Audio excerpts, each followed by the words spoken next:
बहुत समय पहले की बात है। मधुबन नाम का एक छोटा सा गांव हुआ करता था।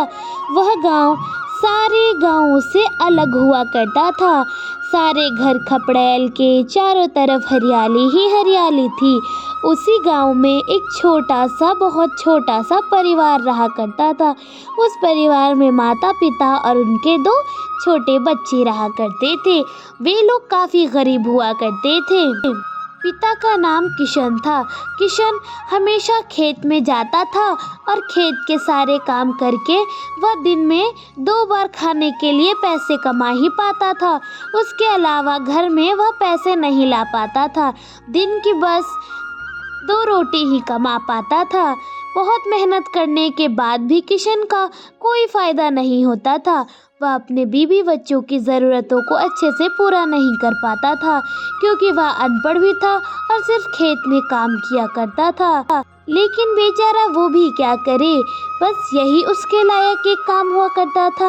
एक बार दोनों भाई बहन पिंटू और मोनी आपस में बातें कर रहे होते हैं। मोनी कहती है, पिंटू, तू देख रहा है ना, हमारे अगल बगल के सारे घरों में सबने बढ़िया बढ़िया कपड़े पहने रहते हैं, लेकिन हम लोग देखो तो अगले साल से ही मैं सिर्फ यही कपड़ों में घूम रही हूँ।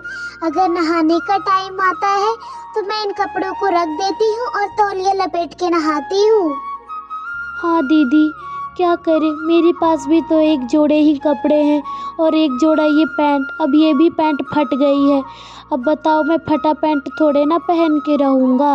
ये फटा पैंट से मैं क्या करूँ। मैं तो माँ को कहता हूँ नए नए कपड़े लाने के लिए, लेकिन माँ नहीं लाती है, पता नहीं क्यों। अब फटे कपड़े नहीं पहनूँगा मैं माँ को बताऊँगा। वे दोनों वहाँ पर आपस में बातें कर रहे होते हैं। तभी वहाँ पर कंचन आती है। कंचन इन सब की बातें सुनकर वो भी कहने लगती है, अरे बच्चों, क्या बातें चल रही हैं? अच्छा, मैंने सुना तुम लोग कपड़े के बारे में बात कर रहे थे ना। तुम्हें तो पता है ना बच्चों, तुम्हारे पिताजी बहुत कम पैसे कमा पाते हैं। माँ, कम पैसे कमाते हैं उसमें हमें क्या दिक्कत। इतने भी कम क्यों कमाते हैं कि हमें सिर्फ एक जोड़े कपड़े में ही अपनी ज़िंदगी गुजारनी पड़ रही है। मैं और दीदी तो अगले साल से ये फटे कपड़े पहन के रह रहे हैं। मेरे सारे दोस्त के पास अच्छे अच्छे कपड़े, खिलौने, मिठाइयाँ वे लोग हर रोज़ खाते हैं, और एक मैं हूँ। कोई बात नहीं बेटा, तुम्हें भी एक दिन बहुत सारे खिलौने, कपड़े और मिठाइयाँ मिलेगी। क्या तुम दोनों को पता है कल 25 दिसंबर है और 25 दिसंबर को हम लोग क्रिसमस डे मनाते हैं। उस दिन सेंटा क्लॉज जी आते हैं और सारे बच्चों को अच्छी अच्छी खिलौने, किताब, पढ़ाई की चीज़ें सारे कुछ दे के जाते हैं, और जो उन्हें चाहिए होता है वो उनको सुबह होते ही मिल जाता है। बस उन्हें एक कागज़ में अपनी सारी ज़रूरतमंद चीज़ें लिखकर अपने तकिए के नीचे रखकर सो जाना पड़ता है, और कल होकर उनके सामने सारी चीज़ें मौजूद होती हैं। अरे वाह, क्या सच में माँ ऐसा होता है? मैं भी करूँगी ऐसा कल। वाह, सेंटा क्लॉज आएंगे, सारी विशेष पूरी करेंगे क्या? हाँ बच्चों, तुम दोनों के ही विशेष पूरे होंगे। अगर तुम ऐसा करके अपने तकिए के नीचे रख के सो जाओगे तो कल होके तुम्हें सारे गिफ्ट मिल जाएंगे। ठीक है, मैं भी बचपन में किया करती थी। कंचन बच्चों को ये झूठ मूठ की बातें बताती है कि कैसे सेंटा क्लॉज आते हैं और उन्हें गिफ्ट देकर चले जाते हैं, लेकिन बेचारे बच्चों को तो ये पता नहीं होता है कि उनकी माँ तो झूठ कह रही है। कोई सेंटा क्लॉज नहीं होते हैं। लेकिन बच्चों का मन तो कोमल और चंचल होता है, वे लोग आसानी से मान जाते हैं। कुछ देर बाद वहाँ पर किशन आ जाता है खेत से काम करके। वह कहता है, क्या बात है कंचन, उदास होकर क्यों बैठी हो? खाना खाया है तुमने क्या? और बच्चे कहाँ गए हैं? बच्चों के बारे में ही तो सोच रही हूँ। वैसे हाँ, खाना तो खा लिया मैंने और बच्चे बाहर खेलने गए। मैं ये सोच रही थी कि बच्चे आज कपड़े मिठाइयों के लिए ज़िद कर रहे थे। मैंने उन्हें झूठ मूठ के सेंटा क्लॉस की कहानी सुना दी कि सेंटा क्लॉस 25 दिसंबर को आते हैं क्रिसमस डे के दिन और बच्चों को बहुत सारे खिलौने मिठाइयाँ देकर चले जाते हैं, और उन्होंने ये सब बातें सच भी मान ली है। अब मैं क्या करूँ, मैंने तो उनसे झूठ बोल दिया है। बेचारे झूठ में ही बहुत खुश हो गए, इसलिए मैंने सच नहीं बताया। क्या करूँ? लेकिन सच बता देना चाहिए था तुम्हें कंचन। अब बच्चों ने उम्मीद लगा बैठी होगी कि कल आएंगे सेंटा क्लॉस और उन्हें बहुत सारे तोहफे देंगे। अब बच्चों को क्या पता कि ऐसा कुछ नहीं होता है। तुम्हें बता देना चाहिए था सेंटा क्लॉस के बारे में। मैंने कोशिश की थी, लेकिन बच्चे इतने ज़्यादा खुश हो गए थे सेंटा क्लॉस की बात पर, तो मुझे लगा कि चलो रहने ही देते हैं, एक दिन के लिए तो खुश रह ही पाएंगे, इसलिए मैंने उन्हें कोई बात नहीं बताई। बस यही बात थी। ठीक है कंचन, तुम्हारी बात को तो मैं समझ सकता हूँ। अब कल देखी जाएगी क्या होगा कल के दिन। काश सच में सेंटा क्लॉस होता और तो बच्चों के विशेष पूरी कर पाता, लेकिन ये सब तो झूठ का खेल है। बस कोई सेंटा क्लॉस नहीं होते हैं। दोनों पति पत्नी को लगता है कि सेंटा क्लॉस तो सच में होते ही नहीं हैं, लेकिन उन्हें ये पता नहीं था कि सेंटा क्लॉस तो अक्सर होते हैं और क्रिसमस डे के दिन गरीब बच्चों की मदद भी करने आते हैं। वास्तव में सेंटा क्लॉस और कोई नहीं, ईश्वर का एक छोटा सा रूप होते हैं। दूसरी तरफ पिंटू और मोनी अपने दोस्तों के साथ बैठे होते हैं।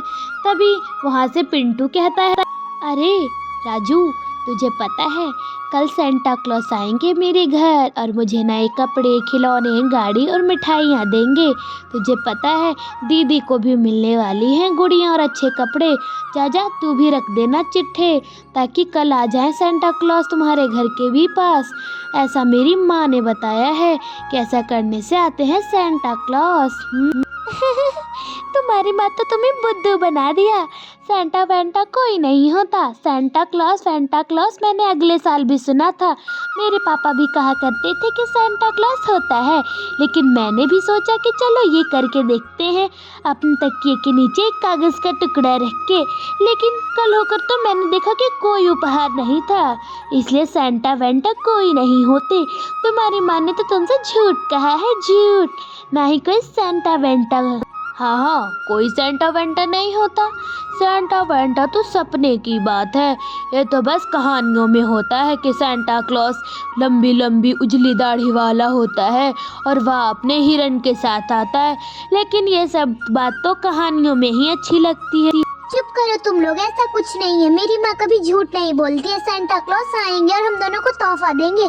ज्यादा बोलोगे ना तो तुम लोग को तोहफा मिलने वाला से रहा। मैं हम दोनों चलते हैं, मुझे नहीं खेलना।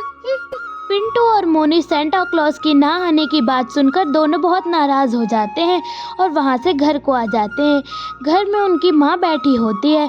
तभी दोनों को उत्सुकता जागती है और तभी मोनी कहती है, माँ, सेंटा क्लॉस सच में होते हैं ना, बताइए। हाँ बच्चों, सेंटा क्लॉस तो सच में होते हैं और वो हमें गिफ्ट देते हैं। क्या हुआ, ऐसी बातें क्यों कर रही हो? माँ, वो हमारे दोस्त ना कह रहे थे सेंटा वेंटा कोई नहीं होते हैं, तुम्हारी माँ ने तुमसे झूठ कहा है। लेकिन मुझे पता था कि आप सच कहते हो, इसलिए हम दोनों आपसे पूछने चले आ गए। सेंटा क्लॉस कल हमें आएंगे और बहुत सारे गिफ्ट देंगे ना माँ? और वो गिफ्ट जब हमें आएंगे तब मैं दिखाऊंगा उन सबको कि सेंटा होते हैं। हाँ बच्चों, सेंटा क्लॉस होते हैं। अब चलो तुम लोग सो जाओ, वरना कल सेंटा क्लॉस तुम्हें गिफ्ट नहीं देने आएंगे और देर हो जाएगी तो वो तुम्हें मार भी लगाएंगे। और तुम लोगों ने तो खाना खा ही लिया है, ठीक है? कंचन बच्चों को समझा देती है। वह उन्हें झूठी सांत्वना देती है कि सच में सेंटा क्लॉस आएंगे और उन्हें तोहफे देंगे। कंचन को भी पता नहीं था कि ये सब सच होने वाला है। उसी दिन दोनों भाई बहन अपने हाथों में अपनी ज़रूरतमंद चीज़ों का चिट्ठा तैयार कर लेते हैं ताकि वह तकिए के नीचे रखकर उसके नीचे सो जाएं। दीदी, ये देखो, मैंने अपने चिट्ठे में सारी चीज़ें लिख दी हैं, गाड़ी, खिलौने, मिठाइयाँ, कपड़े, कॉपी। हाँ हाँ, तो मैं भी पीछे थोड़ी ना रहूंगी। मैंने भी गुड़िया, खिलौने, कपड़े सारे चीज लिख दी है। अब चल चल जल्दी जल्दी सो जाते हैं तकिए के नीचे रख के, कल सेंटा क्लॉज को भी तो देखना है। दोनों भाई बहन उस बनाई चिट्ठी को अपने तकिए के नीचे रखकर गहरी नींद में चले जाते हैं। गहरी नींद में वो सोए ही रहते हैं। अचानक से मौसम में बदलाव आता है और सब जगह बर्फ ही बर्फ हो जाती है और सेंटा क्लॉज के आने की तैयारी होती है। Jingle bell jingle on the way, Santa Claus coming along, वो है। सेंटा क्लॉज बहुत सारे गिफ्ट सबके घर के दरवाजे के पास रख देते हैं। अब आखिरी घर बचा होता है जो कि मोनी और पिंटू का होता है। मोनी और पिंटू के घर सेंटा क्लॉज जाते हैं। सेंटा क्लॉज के कंधे पर एक बहुत बड़ा गिफ्ट की थैली होती है। सेंटा क्लॉज आकर कहते हैं, मैरी क्रिसमस बच्चों। आई एम सो सॉरी कि तुम लोग सोए हो, तब मैं तुम्हें गिफ्ट दे रहा हूँ, लेकिन मैं तुम्हें अपना असली चेहरा नहीं दिखा सकता, इसलिए मैं तुम्हारे सामने अभी ही गिफ्ट रख देता हूँ, ठीक है। सेंटा क्लॉज एक बहुत ही बड़ा जादू करते हैं। वहाँ पे तेज की रोशनी चमकती है और बहुत सारे गिफ्ट्स तैयार हो जाते हैं और साथ में वहाँ पर एक छोटा सा क्रिसमस ट्री भी रहता है, ताकि सुबह होकर मोनी और पिंटू को पता चल सके कि ये सच में क्रिसमस अंकल, मेरा मतलब है सेंटा क्लॉज नहीं रखा है। चलता हूँ मैं अब अगले घर। सेंटा क्लॉज पिंटू और मोनी को उनके मन पसंदीदा चीजें देकर, बल्कि उससे ज्यादा मनपसंद चीजें देकर वहाँ से चले जाते हैं। सुबह होती है, वहाँ पर पिंटू की नींद खुल जाती है। पिंटू ये सब देखकर हैरान होता है और झटपट से कहने लगता है, हे भगवान, ये इतने सारे गिफ्ट्स, उपहार कहाँ से आए? और ये क्रिसमस ट्री, लगता है सच में सेंटा क्लॉज आए थे और हम सबको ये गिफ्ट देकर गए हैं। मुझे तो दीदी को उठाना चाहिए ताकि दीदी भी तो अपने गिफ्ट्स देख सके। दीदी दीदी दीदी उठिए ना दीदी, देखिए क्या भेजा है सेंटा क्लॉज ने। दीदी दीदी उठिए ना दीदी। पिंटू जोर जोर से आवाजें लगाकर अपनी दीदी को उठाने की कोशिश करता है। कुछ देर में वहाँ पर उसकी भी नींद खुलती है और कहता है, दीदी ये देखो कितने सारे गिफ्ट सेंटा क्लॉज ने हमें दिए हैं। देखो देखो जल्दी, सारे गिफ्ट्स यहाँ पर देखो तो कितने ज्यादा रंग बिरंगे, और ये क्रिसमस ट्री। माँ पापा सुनिए ना, आइए जरा देखिए ये सारे गिफ्ट्स, ये ट्री कहाँ से आया। माँ। मोनी अचानक से बुलाती है अपने माता पिता को, तभी कंचन आ जाती है और कहती है, क्या हुआ? हे भगवान, इतने सारे उपहार कहाँ से आए और ये चमचमाता हुआ पौधा कहाँ से आया? माँ कैसी बातें कर रही हो? तुम्ही तो कहा करती थी कि सेंटा क्लॉज आते हैं और गिफ्ट देकर जाते हैं।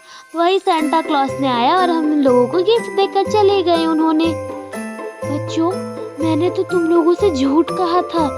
मुझे तो लगा सेंटा क्लॉज कभी होते ही नहीं हैं, लेकिन सेंटा क्लॉज तो सच में होते हैं। तो देखा दोस्तों आपने, बस हमें विश्वास रखना चाहिए सभी चीजों पर। कैसी लगी कहानी जरूर बताएं। सब्सक्राइब